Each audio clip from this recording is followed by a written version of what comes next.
Good day, Panther family. I am Michael C. Prescott Jr., your news anchor for the Panther Pride Network, Women's History Month edition.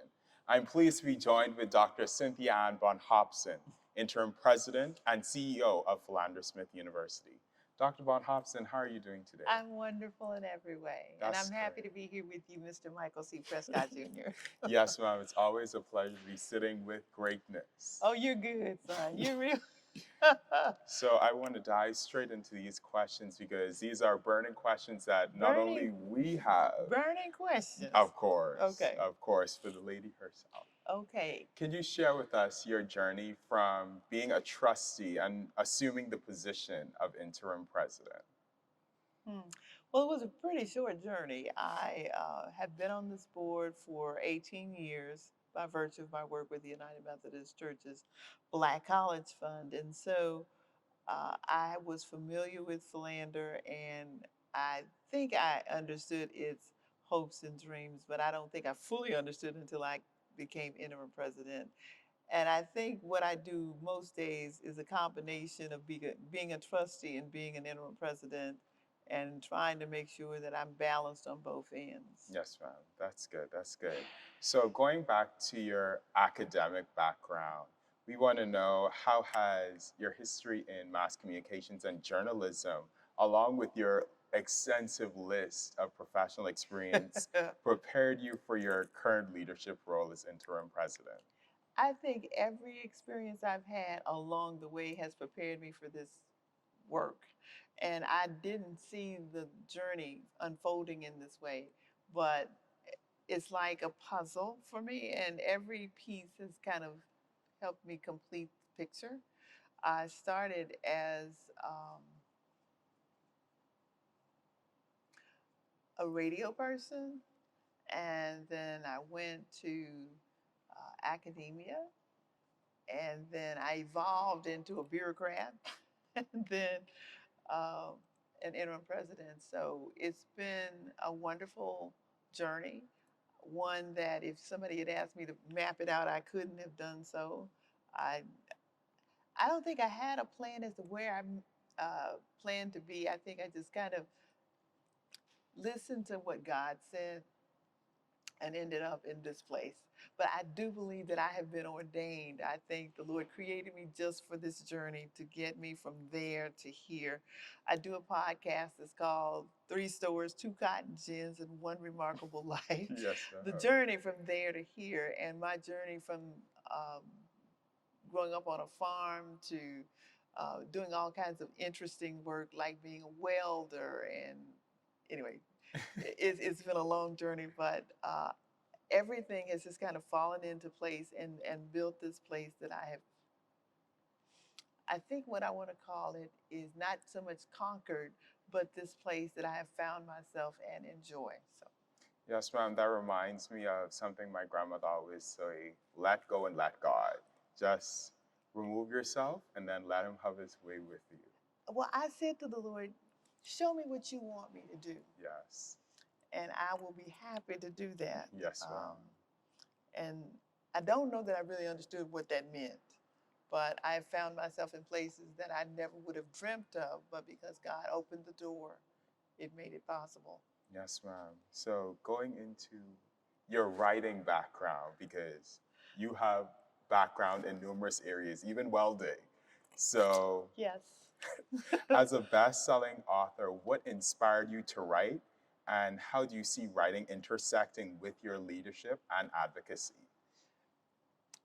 The quote that says, the pen is mightier than the sword, is one that I have embraced along the way. But I started writing as a 9-year-old for my great grandmother who didn't like to write letters to her sister. And she would dictate and I would write letters, and she'd pay me a nickel. So, I mean, back then, a nickel went a really long way. Mm-hmm.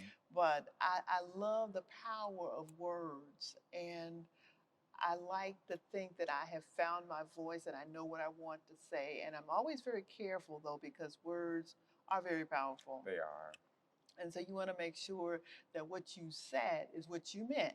And I was a journalism professor in my other life, and I would tell my students, you have to make sure everything you write is clear, unless you're planning to go everywhere those words go and explain them. This is what I meant. Yes. And so you have to make sure you take your time and check, double check, and recheck, and make sure that what you said is what you wanted to say, what you want your voices to be able to.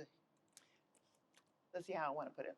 You want to make sure that what you said is what you meant, and that what you meant is what you put into the universe. And so I think the journey with the words has helped me to come to this place and have a voice and make sure that I'm careful with it. And I understand that with my words, I can make people feel smaller or taller. And so I have to think about, okay, if I'm going to fire you or if I'm going to bless you out, how am I going to leave you feeling? I want to make sure that you're still standing and you're not bleeding as you walk away. Yes, ma'am. So being a leader is something that I treasure. I say that the United Methodist Church has invested some of its best efforts into my life and to my career. And so they gave me a leadership development grant as I was starting college at 26 years old. And I had not led anybody anywhere for any reason, but they believed that I could be a leader. And so I think what we do with our students is help them understand that they are leaders and that they can be ethical and moral leaders, and that's important. So. Yes, ma'am. Thank you for that. A lot of nuggets of inspiration that Inspiration. Yes, Okay. ma'am. Inspiration. Okay. So your involvement in organizations such as the NAACP, Delta Sigma Theta Sorority Incorporated, and the National Association of Black Journalists is well known to us. How have these affiliations influenced your approach to leadership and your vision for the future of Philander Smith University? Well, the wonderful thing about the organizations that I belong to is that I looked at what kinds of things they stand for, what kinds of things they embrace, and they go along with what I believe personally. And so it's been easy for me to be involved in these particular organizations. And I think the wonderful thing about organizations that have public service as their main emphasis is that you understand that you do not live in this world alone and you need people. You join hands and hearts with people who have the same kinds of beliefs, the same kinds of thoughts and energy, and it makes it much easier. It's one of those teamwork makes the dream work. I think there's a quote somewhere that says there's no I in team, and there isn't. But there absolutely has to be a team in teamwork. And Yes, so ma'am. I think together we win. That's one of my mottos, is that together we win. And it's amazing what happens when you join hands with people who have like minds and like interests, and how much you can get accomplished with a group more so than you can by yourself. So Yes, ma'am, most definitely. And I want to tap into the Women's History Month edition part of it. So, how important do you think it is to recognize strong women during this month? it's important that we recognize them all year, but I think Women's History Month is an opportunity for us to stand still and understand whose shoulders we're standing on, understand and appreciate the sacrifices that women have made in order to move not just themselves and their families, but to move communities forward. Um, I'm not quite sure how I came to women as a focus for much of my work, but it is an important piece. And I started in my hometown 10 years ago with a piece called Phenomenal Women Speak. And we highlight women and ask them, so tell us the lessons that you've learned, the lessons that you teach. And whenever I make the phone call to woman A and say, we'd like to invite you to be an honoree, they're like, why? I mean, I haven't done anything amazing. And then they come to this gathering and blow us away with these stories about how they have become victors instead of victims. And so it's so important for us to tell women, yes, what you have done is important. You are important. And I don't think they hear that enough. And so we let women die with a song inside them, and they don't understand that they have been not just women, but they've been lanterns and they've been lights for the whole world to see. Yes, ma'am.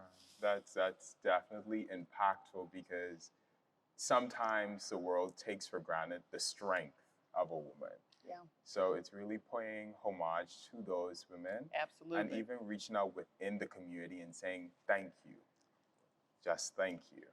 And that's so important because sometimes we never remember to say thank you. And women are struggling and they're having such a tough time. And it might just be that word of encouragement that said, what you said today made a difference. And thank you for your encouragement. All of those kinds of things that we need to say, but we just get really busy being busy. And we don't always say those things that women need to hear in order to keep on keeping on. Yes, ma'am. So these set of questions that are coming out there, the more fun-ended questions, we're going to tap into Dr. So Cynthia. those questions weren't fun. They were, they were, but we want to tap more into that personality. You have a bright personality, and we want to ensure that the viewers are seeing every side of that. Oh my. So my first question is, if you could swap lives with any fictional character for a day, who would it be and why? Barbie. That's a good one. Listen, I had one of the very first Barbies. I've been around longer than she has. But I remember as a young woman, I loved Barbie because she could have all these different outfits. She could go to all these different places. And now the new and improved Barbie has, I mean, she's like an astronaut. She's all these kinds of things. And I think the thing that's so exciting is that young women these days can do so many things that no other generation of women has been able to do. And so, shoot, sign me up to be Barbie. I will. Yeah. I heard. She has really cool clothes. Yes. Ken's a little twerpy, but anyway. Yes, ma'am. Definitely a good character. Yes, I think so. If you could time travel to any area, any past era or future era, where would you go and what would you do? I would go back to 1969 when I was a freshman in high school, and I would focus on learning all the things that my teachers were trying to teach me. I had a whole bunch of fun in high school. And I don't think my teachers did a really good job of helping me understand why I needed to learn how to do this because it would come in handy down the road. So I would go back to high school, have a little bit less fun, and learn all the stuff that they were trying to teach me because what I have learned over the years is that almost everything that you learn is like a foundation. Yes. So you lay it flat and you build on it. And when you put things on in the wrong order, like you put the roof on first without walls and a foundation, then the roof falls in on your head. And so there have been so many times when I wish I had paid attention in Algebra 1, because I still can't do algebra, okay? Me and you both. Me and you both. And I say I can, but I've not done it, so I just figure I probably can. Mm-hmm. Yeah, Yes, so, ma'am. so I'm going back to 1969 when I was a high school freshman, and I'd make better choices. Yes, ma'am. Yes, ma'am. So I have one more question. Okay, one more question. Fire away. This is the real serious question, the most serious question out of all. If you could be fluent in one language, what language would it be and why? It would probably be Italian because I think they have such a passion for living and the language is beautiful. And when I watch films that have the captions, and if they're speaking Italian, you really have to pay attention and keep up. And so I think it would be Italian, maybe Spanish. Okay, okay. Once again, Dr. Cynthia A Bond Hopson, I would like to thank you. Thank you so much for coming in and interviewing with us. Well, thank you for inviting me. I had way more fun than I was probably supposed to be having. But then, I've understood that every day when I get up, I can choose joy and I can choose to be happy, and I do. because I figure there will be the times that will come that will break my heart. And I just choose joy. So thank you so much for giving me joy today. Thank you, Dr. Cynthia A Bond Hopson, for joining us today. Once again, I am Michael C. Prescott Jr., your host for the Panther Pride Network.